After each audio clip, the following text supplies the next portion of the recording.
du Sénégal. Je prie le protocole de bien vouloir accompagner son Excellence.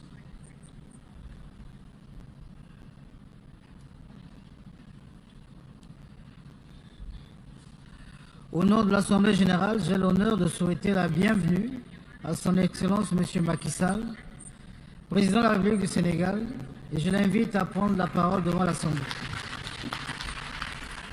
Je vous remercie, Monsieur le Président de l'Assemblée générale, chers collègues, Monsieur le Secrétaire général, Mesdames, Messieurs, distingués délégués. Monsieur le Président, au nom du Sénégal, je vous adresse tous mes vœux de succès à la présidence des travaux de l'Assemblée générale. Je remercie votre prédécesseur et renouvelle notre soutien au secrétaire général dans l'exercice de ses charges au service de l'organisation. Depuis notre dernière session, l'état du monde ne s'est pas amélioré. Pour des millions de personnes, le quotidien reste marqué par la peur, la violence, la pauvreté et les inégalités. Nombre de pays continuent de subir l'impact économique et social de la pandémie Covid-19. Le réchauffement climatique a atteint un niveau sans précédent.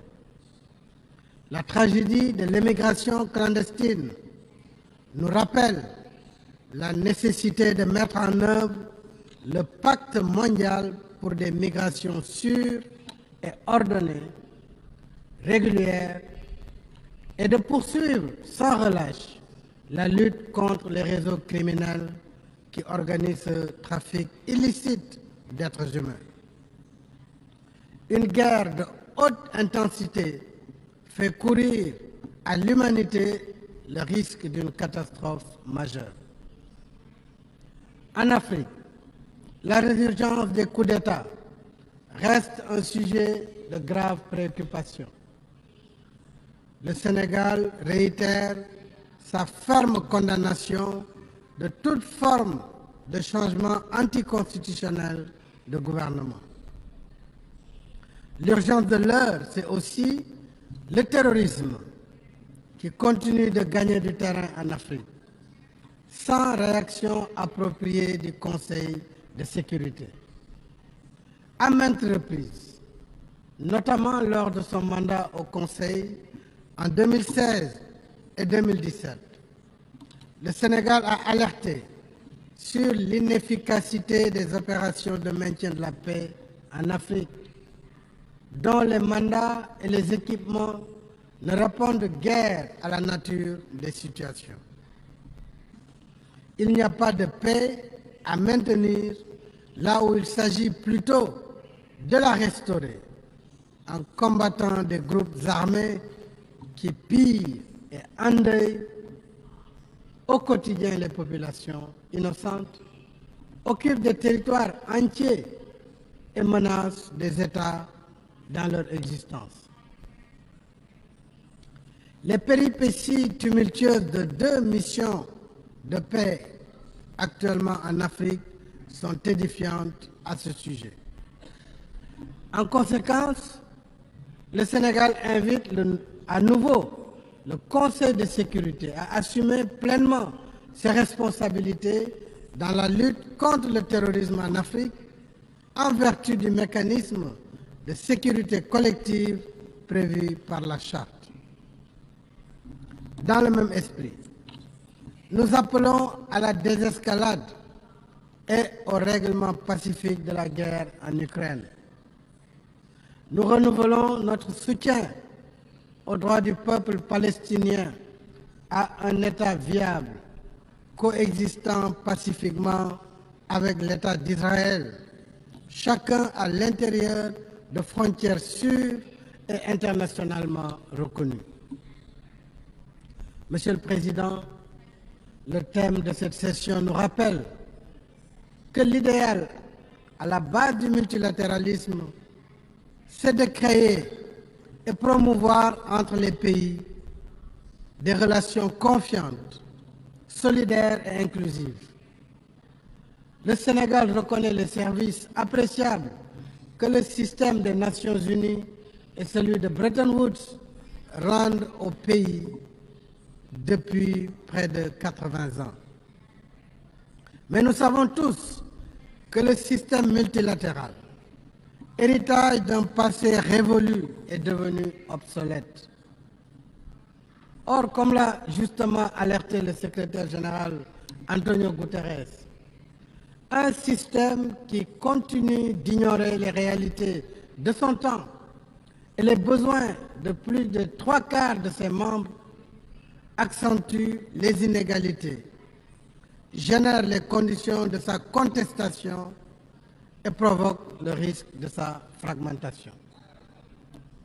Si nous voulons éviter cette fracture, la sagesse commande de réformer la gouvernance politique, économique et financière mondiale, afin qu'elle soit plus juste, plus représentative de la diversité et conforte ainsi sa légitimité. Nous pouvons y arriver si nous mettons la volonté politique nécessaire. Le G20 l'a montré en admettant l'Union africaine comme membre de plein droit. Je remercie vivement les membres du G20 pour leur soutien unanime à cette initiative que le Sénégal avait portée lors de sa présidence en exercice de l'Union africaine. Nous souhaitons que l'exemple d'inclusion ainsi donné par le G20 soit suivi par le Conseil de sécurité et les institutions de Bretton Woods pour un multilatéralisme plus représentatif des intérêts de tous ses membres. De même, le Sénégal reste attaché à la vision des relations internationales apaisées, fondées sur l'égalité, fondées sur l'égale dignité des peuples, des cultures et des civilisations.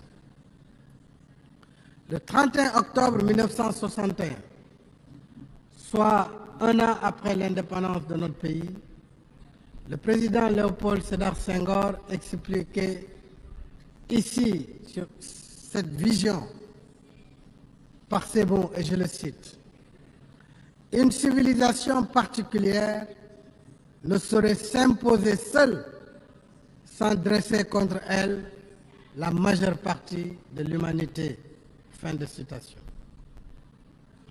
62 ans après, notre position reste la même. Entre peuples libres, dont l'histoire et les réalités socio-culturelles sont diverses, il ne peut y avoir de légitimité pour certains de définir et imposer à tous une seule façon de vivre comme un prêt-à-porter civilisationnel. Ce qui va pour les uns ne va pas forcément pour les autres. Ensemble, nous pouvons pratiquer nos valeurs communes. Mais ensemble, nous devons respecter nos différences.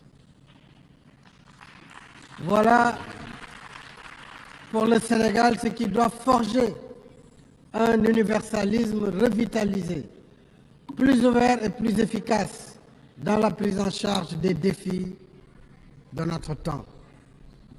Parmi ces défis, il y a l'urgence climatique. Alors que les phénomènes extrêmes se multiplient, le Sénégal reste engagé dans la mise en œuvre de l'accord de Paris sur le climat. Ainsi, grâce à notre politique volontariste de mix énergétique, les énergies renouvelables représentent aujourd'hui 31% de nos capacités installées. Avec la signature en juin dernier de notre partenariat pour une transition énergétique juste, nous avons l'ambition de porter ce taux à 40% en 2030. Et je remercie ici les pays partenaires du G7 qui nous ont accompagnés dans la mobilisation de 2,5 milliards d'euros sur une période de 3 à 5 ans à partir de 2023 pour financer nos projets au titre de ce partenariat.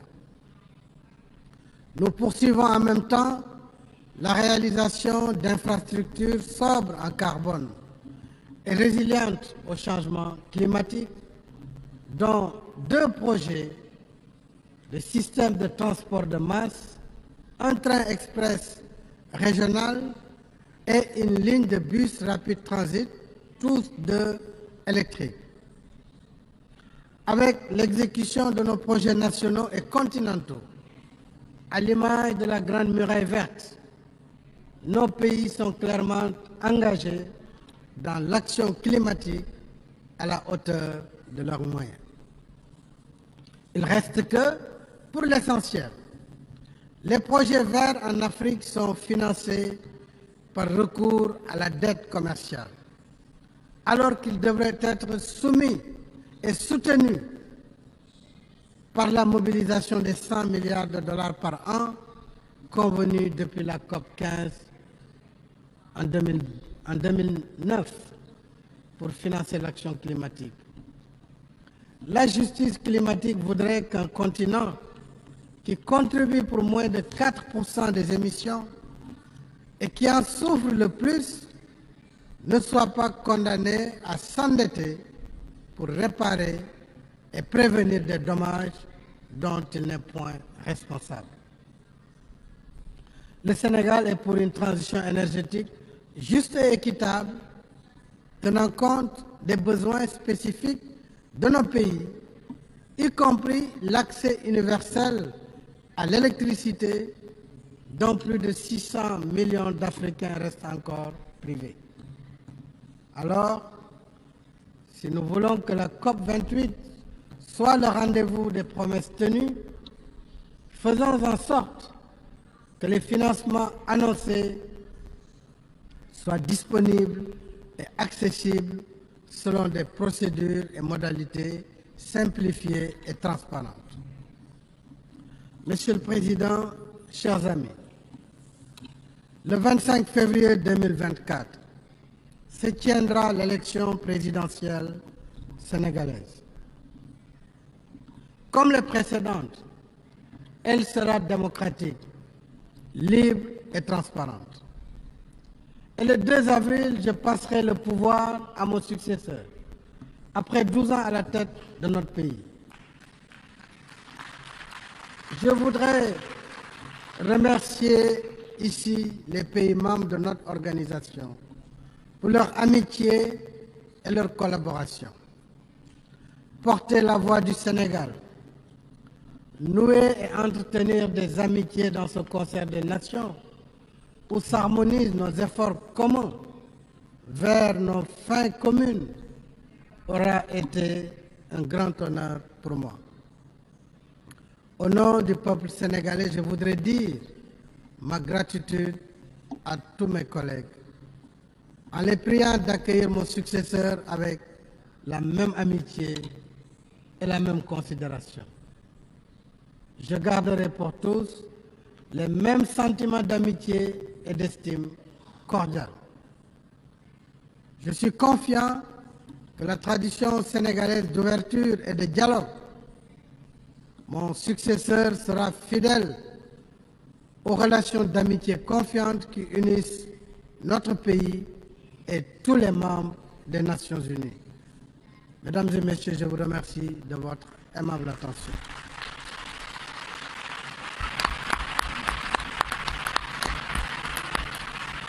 Au nom de l'Assemblée générale, je tiens à remercier le président de la République du Sénégal de l'allocution qu'il vient de prononcer et je prie le protocole de bien vouloir accompagner son Excellence. L'Assemblée va